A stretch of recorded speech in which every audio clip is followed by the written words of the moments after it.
சாந்தியும் சமாதானமும் நம் அனைவர்கள் மீதும் உண்டாகட்டுமாக என்று பிரார்த்தித்து, மனிதநேய மக்கள் கட்சி உங்களை மதுரையை நோக்கி அன்போடு அழைக்கிறது.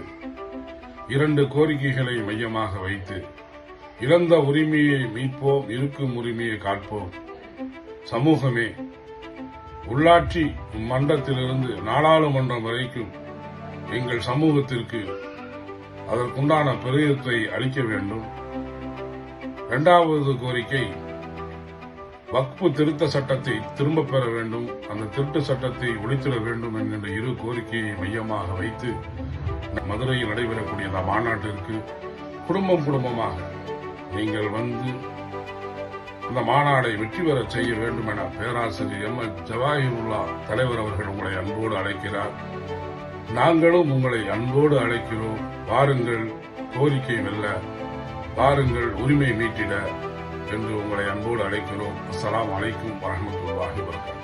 மதுரையில் ஜூலை 6 அன்று மனிதநேய மக்கள் கட்சி நடத்தும் இரட்டை கோரிக்கை பேரணி மாநாடு. ஊராட்சி மன்றம் முதல் நாடாளுமன்றம் வரை ஒடுக்கப்படும் சிறுபான்மையினர் பிரதிநிதித்துவம் மற்றும் முடக்கப்படும் வக்ஃபு சொத்துக்களுக்கு தீர்வு காண அணி திரள்வி. பேரணி புறப்படும் இடம் பாண்டிக்கோவில் சந்திப்பு, பிற்பகல் 3 மணி. மாநாடு மதுரை கவுஸ்திடல் மஸ்தான்பட்டி டோல்கேட் அருகில். அனைவரும் வருக, சமூக நீதி மலர்க.